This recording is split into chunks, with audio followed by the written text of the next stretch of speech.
The chaos which we are seeing in the global trade today, is it all Trump's fault, or is it a symptom of something deeper which signals towards the failure of the global institutions like IMF and WTO to enforce its rules and maintain balance between the global powers?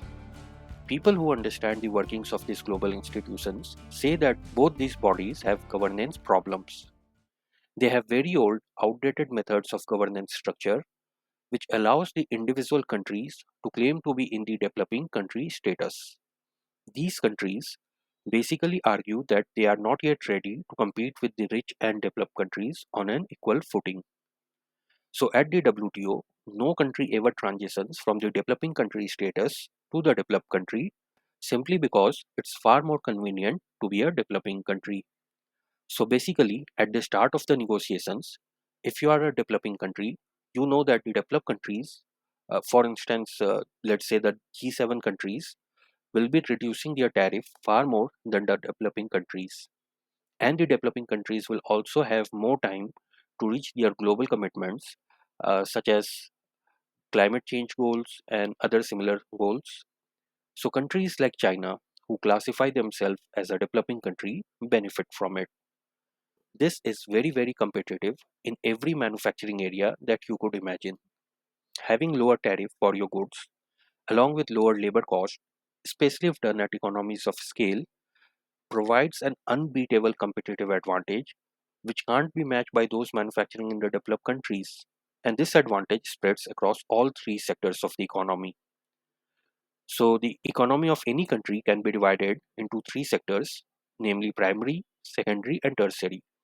So, primary sector is those which produces raw materials like agricultural products and mining products. So basically, those things are already there. You just have to mine and take it out. Similarly, with agriculture, you just have to sow the seeds and then take the grains out.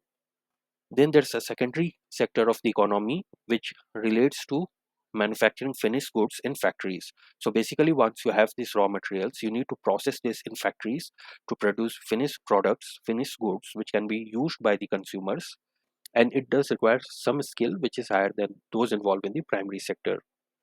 This part of the economy is called secondary economy, and then there is a tertiary economy which is basically service sectors like IT and other digital services.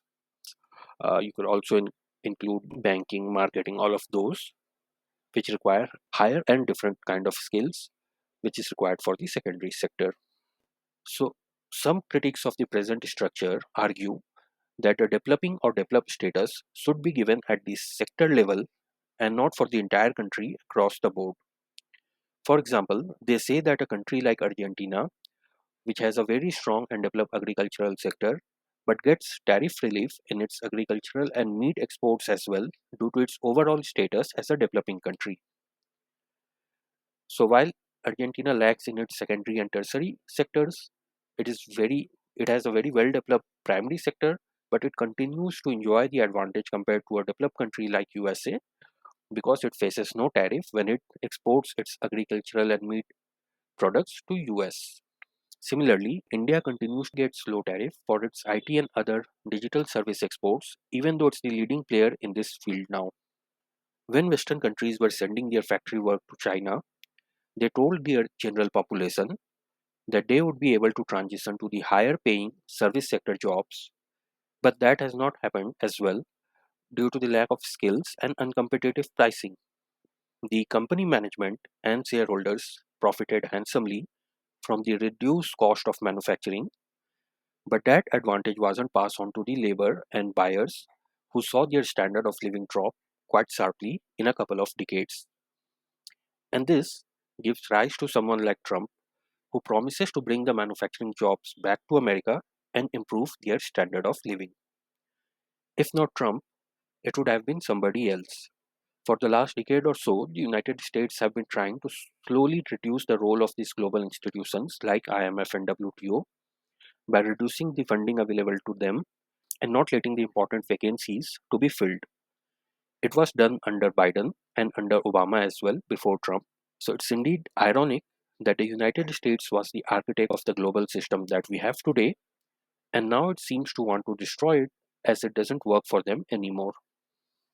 So that's all for now. What do you think about this? Please let me know in the comments, and until next time, see ya.